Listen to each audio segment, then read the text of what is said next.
Hello learners, welcome to my YouTube channel. Friends, आज हम आपके लिए लेके आए हैं बिजनेस एनवायरनमेंट के कुछ इंपॉर्टेंट एमसीक्यूज जो आपके यूजीसी नेट एग्जाम्स में बहुत हेल्पफुल होंगे। तो चलिए वन बाय वन स्टार्ट करते हैं। फर्स्ट है, according to which of the following management thinkers business environment is defined at total of all things external to firms and industries which effect that organization and operations. तो आपके option screen पर है आपके, आप इन्हें guess कर सकते हैं।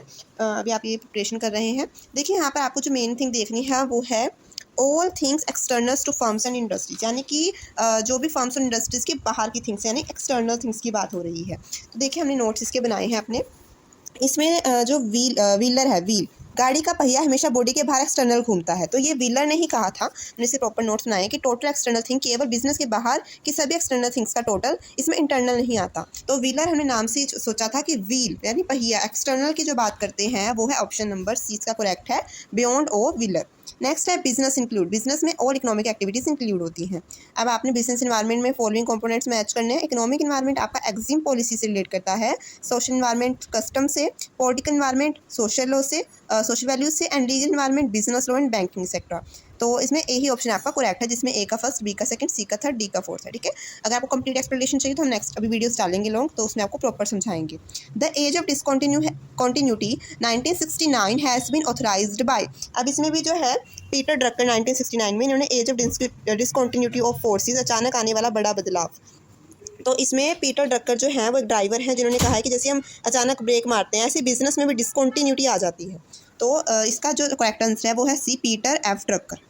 नेक्स्ट है, all business organisation are affected by numbers of factors which of the following depicts to such broad categories of factors.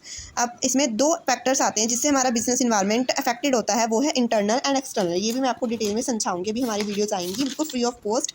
बाकी चैनल्स पर यूट्यूब के पेड बैचेस मिलते हैं, बट हम आपको बिल्कुल फ्री ऑफ कॉस्ट तैयारी करवाएंगे। देखिए बिजनेस इन्वायरमेंट में इंटरनल और एक्सटर्नल इन्वायरमेंट ही इफेक्ट करते हैं। तो इसका करेक्ट आंसर है option number C, internal and external.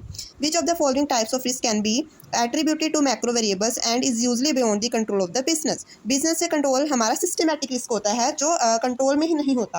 तो इसका आंसर है option number A, systematic risk. अब मैं आपको समझाती हूँ कि सिस्टमैटिक रिस्क इसका करेक्ट आंसर कैसे है।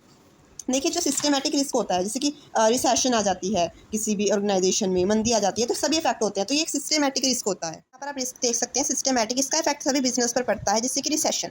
एंड अनसिस्टमैटिक रिस्क सिर्फ मेरे बिजनेस पर, जैसे कि मेरे आटे या चीनी की 5 बोरियां खराब हो गई या फिर इंप्लॉयज बीमार हो गया, तो इसका इफेक्ट और बिजनेस पर नहीं, सिर्फ मेरे बिजनेस पर पड़ेगा क्योंकि मेरा इंप्लॉय बीमार है, मेरी 5 बोरियां खराब हुई हैं। तो रिसेशन यानी मंदी आ गई तो सबके बिजनेस इफेक्ट हो रहे हैं। तो ये सिस्टमैटिक रिस्क है।